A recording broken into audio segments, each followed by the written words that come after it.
6 maxi में हमारे 6 meals menu सर्व देखिए। आपके पसंद के स्नैक्स के साथ आपके पसंद का एक बेवरेज भी शामिल है। अब आप हमारे सबसे जंगल बुक और मोगली।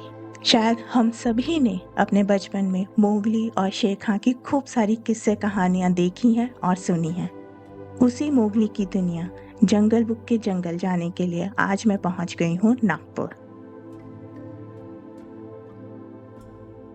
नागपुर सेंटर पॉइंट है कई टाइगर रिजर्व्स तक पहुंचने के लिए, और पेंच नेशनल पार्क यानी अपने जंगल बुक तक पहुंचने के लिए अगर कोई सबसे नजदीक एयरपोर्ट है तो वे है नागपुर एयरपोर्ट।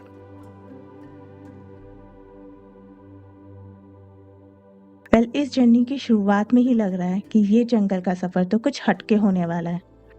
वैसे तो इंडिगो की फ्लाइट्स हमेशा टाइम पे रहती हैं, पर आज कुछ खास है।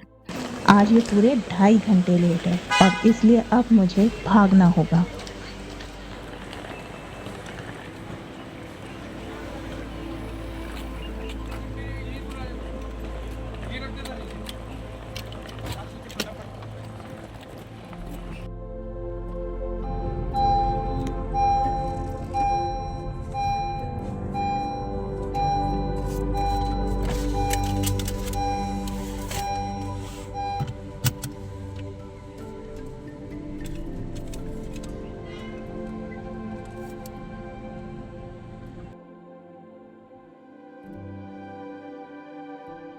मुझे इस समय पहुंचना है दूरिया गेट, जो नागपुर से करीबन 100 किलोमीटर की दूरी पर है, और जहां पहुंचने का रास्ता है ये NH44 हाईवे।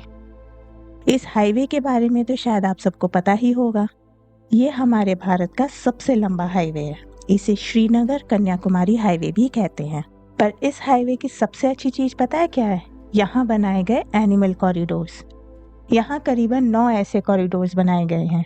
ये एक्चुअली काफी बड़े अंडरपास हैं, जिन्हें ये वन्यजीव एक ओर से दूसरी ओर जाने के लिए प्रयोग में लेते हैं। मेरे ड्राइवर राजेश ने बताया कि इन अंडरपास में कई कैमरे लगे हैं, जिनसे लगातार एनिमल्स की ट्रैकिंग करी जाती है।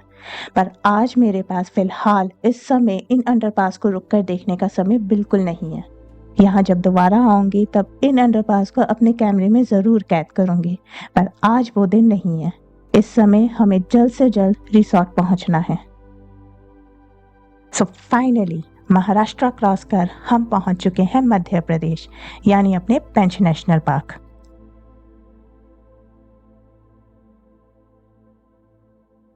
पता नहीं कैसे, पर राजेश को शायद पता चल गया कि मुझे बहुत भूख लगी है, इसलिए उसने यहाँ रुककर कुछ लेने का सुझाव दिया।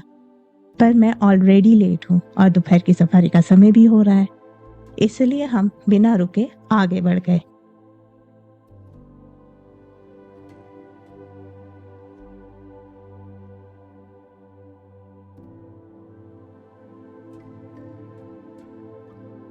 पर कहते हैं ना, किस्मत पे किसी का जोर नहीं चलता। ऐसा लगा मानो ये सब हमारा रास्ता रोक कर बैठे हों।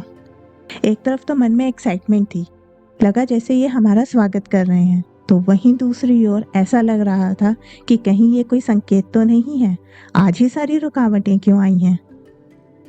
थोड़ी देर में ये बाइकर आ गया। भला हो इस बाइकर का, जिसकी वजह से हमें आगे चलने का रास्ता मिल गया।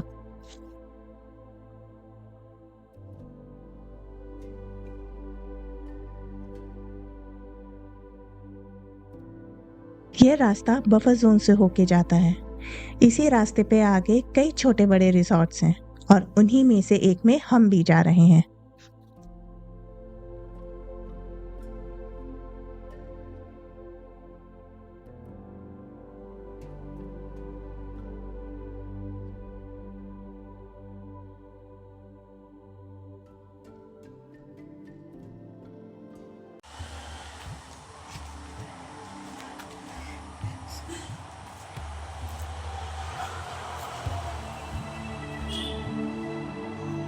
हम रिसॉर्ट पहुंच गए हैं और अब सामान रखकर मुझे जल्दी से निकल जाना चाहिए।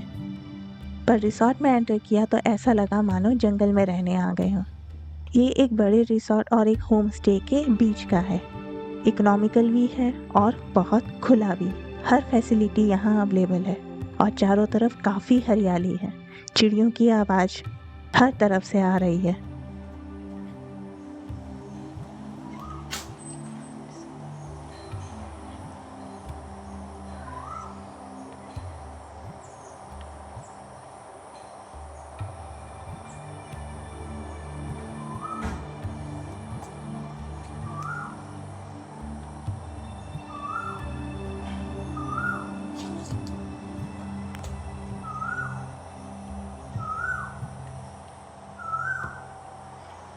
मैं भी रेडी हूँ और मेरा कैमरा भी।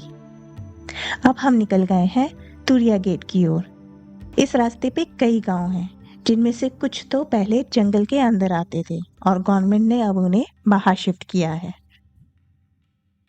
क्योंकि ये रास्ता जंगल के नजदीक है, इसलिए कई बार यहाँ टाइगर आसान शिकार के चलते भेड़, बकरी और गाय को मारने के चक्कर में अक्सर इन गांवों में आ जाता है। यहाँ के लोगों ने कई बार टाइगर को इसी सड़क पर देखा है।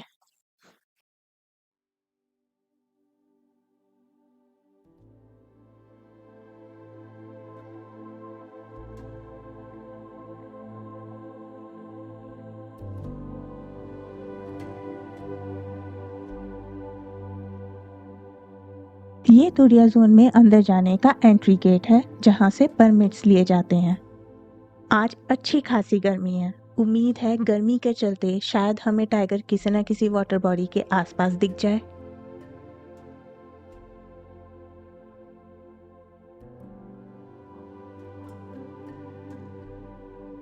गेट्स खुल चुके हैं और अब टाइम है सफारी का। पर जिस चीज का डर था वही हुआ। हम बहुत लेट हैं और इसलिए हमारी जिप्सी सबसे पीछे खड़ी है। यहाँ पर भी दूसरे टाइगर रिजर्व्स की तरह नंबर सिस्टम है, माने जो पहले आएगा वो ही पहले जाएगा।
वैसे लास्ट में एंट्री करने का फायदा भी है और नुकसान भी। नुकसान ये है कि अगर टाइगर रोड पे है तो अक्सर पीछे की गाड़ियों को अच्छी पोजीशन नहीं मिलती। पर सबसे बड़ा नुकसान है आगे जाने वाली गाड़ियों के पहियों से उड़ती हुई धूल खाना।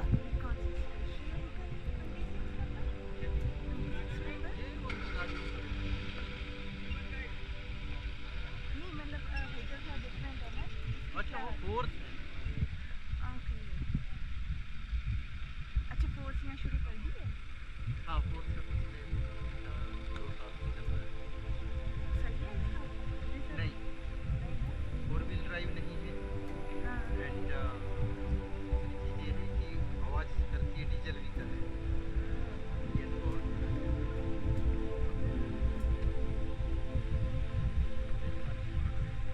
लास्ट में आने का एक फायदा भी है। फायदा ये कि बाकी गाड़ियाँ कौन सी डायरेक्शन पकड़ रही हैं आपको पता चल जाता है और उसी हिसाब से आप अपना रास्ता डिसाइड कर सकते हैं। जंगल में अक्सर जिप्सीज अलग अलग रास्ता लेती हैं ताकि मैक्सिमम वाटर बॉडीज को कवर कर सकें। ये सब एक दूसरे से जुड़े होते हैं और अगर किसी भी जिप्सी को टाइगर साइटिंग हो तो दूसरे को खबर हो जाती है। इस तरह से सभी को टाइगर साइटिंग हो जाती है। पर आज चाहे कोई सी भी जिप्सी कोई भी रास्ता पकड़े, सबने जाना एक ही डायरेक्शन में है। सबका एक ही लक्ष्य है, जूनेवानी नामक टाइग्रेस के इलाके में जल्द से जल्द पहुंचना। गाइड्स का मानना है कि जूनेवानी ने यहाँ किल किया है और उसका किल यहीं कहीं पड़ा है, इसलिए वो अपने कब्स के साथ इसी एरिया में रह रही है। पिछले 3-4 दिन से जूनेवानी की साइटिंग इसी एरिया में हो रही है।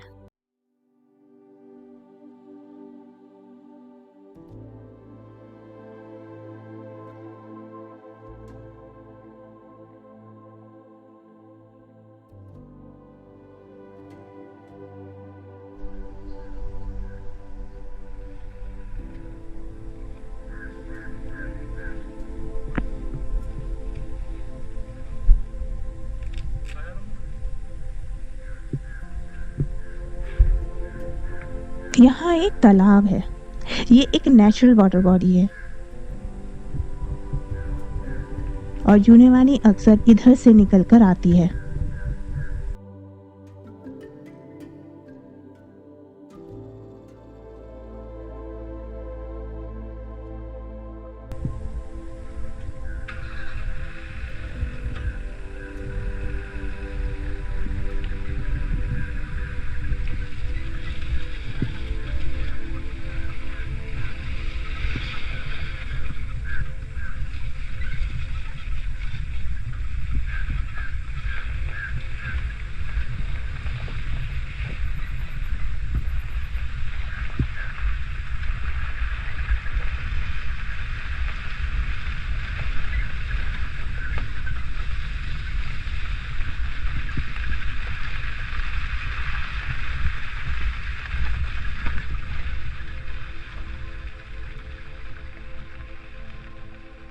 हम लोगों ने अपना व्हीकल भीड़ से थोड़ा हटकर तालाब के दूसरे कोने की ओर ले लिया और जूनेवानी का वेट करने लगे।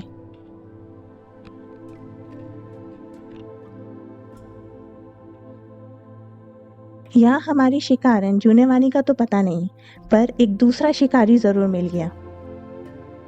ये है क्रेस्टेड सर्पेंट ईगल, जो शायद इस तेज गर्मी में अपनी प्यास बुझाने के लिए नीचे उतरा है।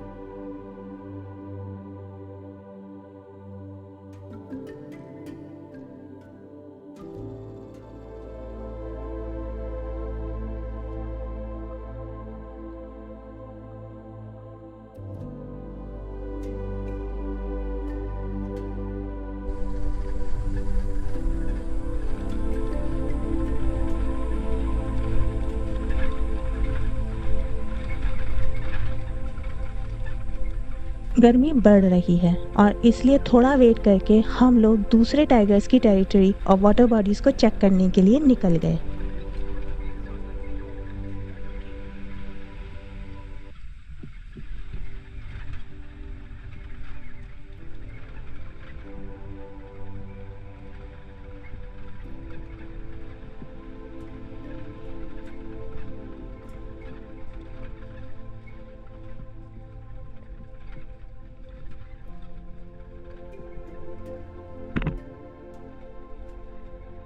यहाँ लंगूर की कॉल चल रही थी।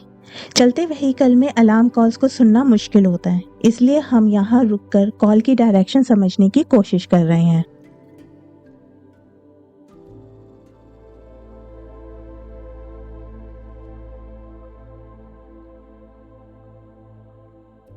फिलहाल तो जंगल बिल्कुल शांत है। ऐसा लग रहा है मानो इस गर्मी से बचने के लिए सभी जानवर कहीं ना कहीं किसी न किसी छांव में छिपकर सो गए हैं। अभी यहाँ रुकने का कोई फायदा नहीं है, आगे बढ़ना ही हमारे लिए सही होगा। जंगल में जब सफारी करने आते हैं तब एक चीज है जो हर बार कॉमन रहती है और वो है एक दुविधा। यूनेवानी को छोड़ के हम दूसरे टाइगर्स का चांस लेने के लिए आ तो गए हैं, लेकिन अब ये देखना है कि क्या ये डिसीजन सही है। एक सवाल कि कहीं यूनेवानी को छोड़कर गलती तो नहीं कर दी।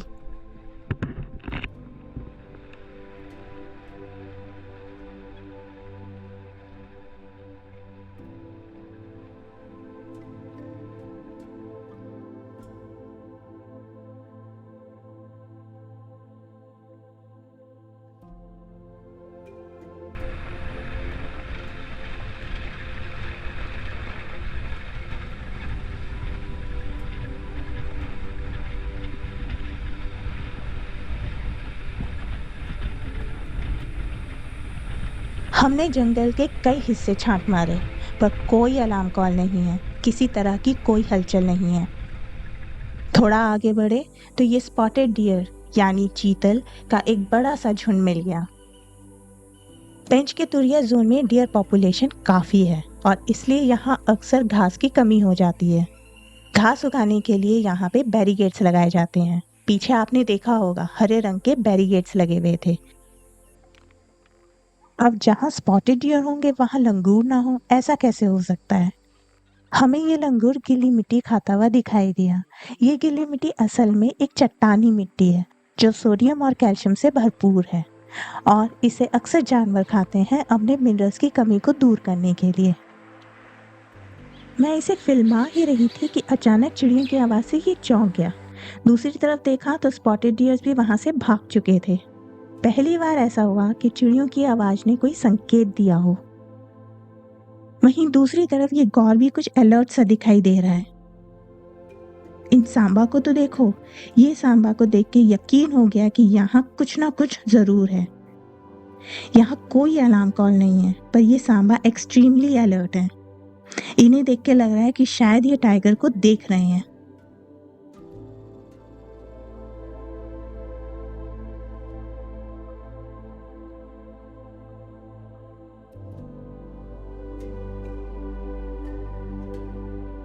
ये जहाँ देख रहे हैं, मैंने उसी डायरेक्शन में अपने कैमरे से देखने की कोशिश करी। नेकेड आई से तो दिखाई नहीं दिया, पर कैमरे के लेंस से पता चला कि वहां झाड़ियों में कुछ हलचल हो रही थी।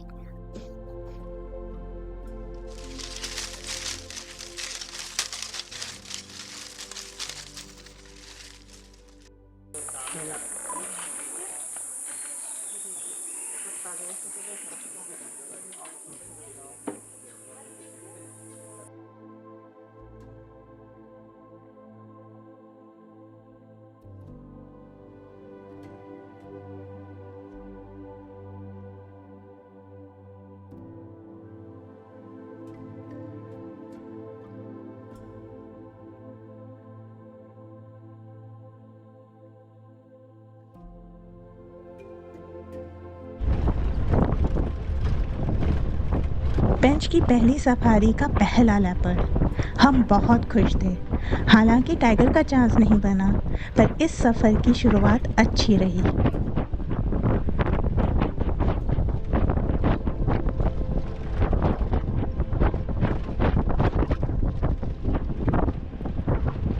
वहीं मेरे गाइड अजय ने बताया कि इस एरिया में एक और लेपर्ड दिखाई दे जाता है, और हम सच में लकी थे। वो हमें एक पेड़ पर आराम करता हुआ दिखाई दे गया। तेंदुआ है पेड़, बरगद दूरी है, बरगद के खाचे में छोटा साइज इधर से हर सफारी में टाइगर का मिलना मुमकिन नहीं है। एक मेल टाइगर करीब 100 स्क्वायर किलोमीटर का एरिया कवर करता है, जिसमें 2 से 3 फीमेल टाइगर्स का एरिया भी आता है। फीमेल टाइगर्स का एरिया कम से कम 30 से 40 स्क्वायर किलोमीटर का होता है, तो आप समझ ही सकते हैं कि उसी की टेरिटरी में घुस के उसको ढूंढना कितना मुश्किल काम होगा। और आज के दिन की एंडिंग हुई एक लाजवाब डिनर के साथ। अब देखना है कि आगे की मेरी बेंच की जर्नी में क्या मुझे टाइगर दिखेगा।